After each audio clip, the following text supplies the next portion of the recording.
I was counting down the minutes before I turned 20 yesterday. In isolation, I go through my old photos of when I was a kid. There's this one photo of me blowing a candle, and to my right, my cousin, quite annoyed that he had to wait for me to make a wish. I remember it took me forever to do so. It was one of those birthday parties where a clown would literally exist.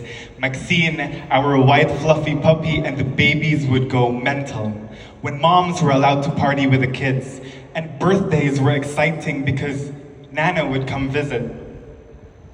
My aunt told me I got sick the next day. It must have been the spaghetti. But even being ill back then was fun. You could watch anything on TV thanks to that damn flu, huh? And here I am now, on the floor of my room, wondering or yet trying to figure out at what point had any of this all changed? When had I stopped inviting my mom to my birthday parties? When had I started counting down the days until I turned 18? I look back at the wishes I made of coming back to these memories, when making friends used to be so easy. When looking quirky with your best friend in your matching pajamas was cute, or beach days, when all the crabs came to make sandcastles with you, and when you got mad at everything, but you got mad at everything for a minute. And then it's back to sandcastles again. When afternoon's haze smelled like Nana's cookies, and Maxine, our white fluffy puppy, never gave up on that 7-day-old bone. And toys were real living beings. They just didn't want you to know that they were real, but you know they are. You've seen the Toy Story, you know. And now, you're on the brink of childhood, a toe or two touching the threshold of adulthood, and you miss Nana, and you miss her smile, her warmth, her cookies, her coins in her pocket she'd give you for candy. And don't forget Maxine, the white fluffy puppy, how she waggled her tail till you came back from school and the both of you were to watch Phineas and Ferb all afternoon, back when there was 104 days of summer vacation. I wonder who lied to them. But it sure felt like 104 days, didn't it? And now that you're in college, every week's already planned, weekends filled, holidays left unrested, vacations left barely recovering from. Life starts at college, they say. I remember having this thought when I was a senior in high school. As I crawl into my bus, I realize that the more I'm in this fuss, the quicker I get to leaving it. The people I liked and never liked, the memories I've made, and the ones I wish I could rip out of my life with a blade, I am leaving everyone to their own accord.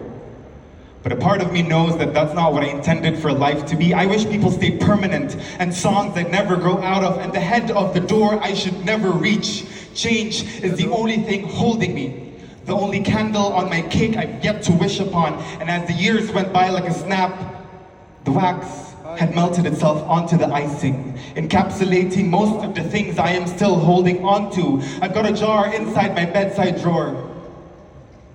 It contains little things of big moments in my life.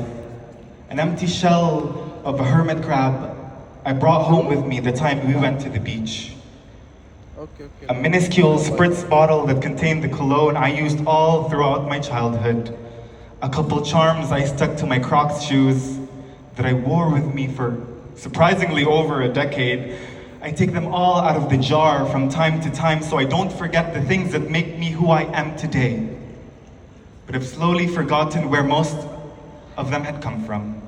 As if the candle wick was slowly burning my birthday cake, with it combusting mundane happiness into brittle, unexplainable things. A button, I don't remember who it belonged to. Two laces with different patterns knotted together. I don't think I'd like to know. A blue pebble, a red squishy ball. Honestly, I give up. How many more moments will I let go of without my permission? I'm close to 2 decades of revolving around endlessly. I've got a minute left until I pardon the untouchable past, 59 to stay this way, 58 to trace the forgotten mementos, 55% the ejection of blood my heart pushes with each pump, and it has always been the same muscle from day one, sending tokens of life no matter what age I stand on. It's always been this way. The same skin that had sunbathed with me in every beach, the scars that stood witness, the nerve endings that took her coins for candy, the blemishes I can hide with concealer, but nevertheless a distinction, a footnote, and this is the same bloody soul, so why must I whine? Why must I provide metaphors about the past when I can still feel it, when I can still see it, when I can never exist in again, but I am still carrying it within my spirit? When I am so full of it, I come back to these snippets. I don't need a jar of pebbles to remind me that I am 3, 2, 1. And just like that, I took a step forward. 20 years spent simply living. A little angry at the fact that I never thought of it like that. And I got mad about it, but I got mad for a minute, and then it's back to sandcastles again. Thank you.